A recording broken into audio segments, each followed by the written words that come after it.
All right, welcome to our Jiu-Jitsu online classes with Andrea Vaughn and of course Mica Cipili.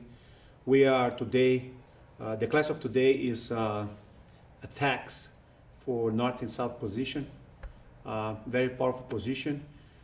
Just to explain a little bit about the position, it's not a holding position because I don't have control of his full body. It's a attacking position. So when you go there, you have the necessity, you have to attack. And you have to control your opponent to a limited time where it provides the attack that you want. So we're going to start with some basic attacks here today, but very effective. So Andrea is going to go on the ground. Another thing about the position, you don't want to stay too square with the opponent. If you are like this, where your shoulders, your knees, your hips are very square with him, it's easy for him to deal with and eventually escape. I want to be a little bit more in an angle where I am on his shoulder, and this is the angle I'm looking for. My whole goal here is to make sure this shoulder stays on the ground. And I can control by the arm, I can control by the head, I can control by the chest, but the idea is to keep the shoulder on the ground. By keeping the shoulder on the ground, I also control the other side, so it's going to be hard for him to move. It's also a good idea to try to secure one arm. Of course, the one that's close to the shoulder that I want to keep on the ground is better, so that way it's hard for him to move. What I'm going to attack from here? I can attack the arms, I can attack the hands, and of course the neck. The neck is close to me, will be easy to attack. Not so much the legs.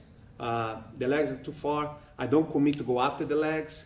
Even though if it does bring the legs to me, I can try to go after the legs, it would be a good idea, but don't choose to go there, because what's going to happen is you're going to go, your balance is going to be a little bit compromised here. It's going to be able to escape. So look, for this first attack, I want to go around his hand, and I'm going to throw my hand around. I'm going to go with my palm up, and I'm going to catch his collar around his neck with 4 fingers inside like that. Right here. My body's going to be close to the ground, so my hip's going to be lower here. I put all my weight on his shoulder. That way I pin him down a little bit. Now, my other hand is going to come to this side of his neck, and I'm going to place my thumb inside his gi here. Just the thumb. And I'm going to squeeze his head against my body here. So he's a little bit trapped there.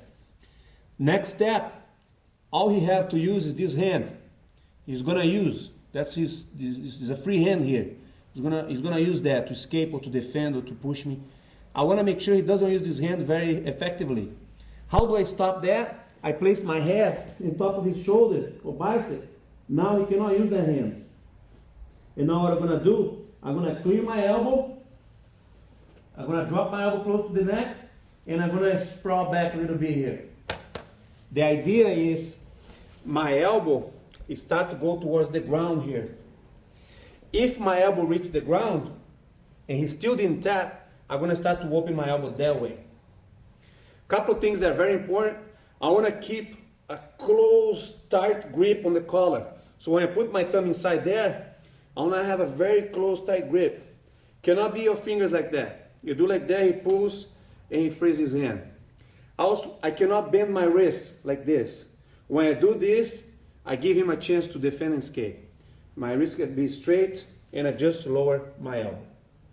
We call this technique the Papercutter choke from north and south, because it's almost like on the office, you have the paper cutter that go down. It's like that. So one more time, I'm going to switch sides just so you guys see the position of the hand. So Andrea's going to turn around this way a little bit.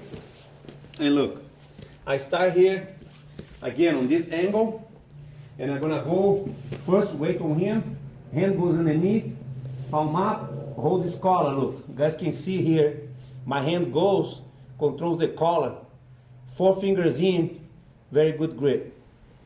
My other hand, I'm going to place a thumb inside his gi here, and I'm going to close my fist and squeeze his head with my hand and my elbow. And again, now is going to be the moment that I have to stop this hand from working and defending and escaping. So I place my head right on top of his shoulder or bicep here, so he cannot use that effectively. Now my elbow comes up, clear the face, we call this shaving, because my hand's going to go close to his face, drop my elbow, and start to sprawl down. Again, if my elbow went all the way to the ground because my hand grip was not good, I start to open my elbow that way. That's the technique of today.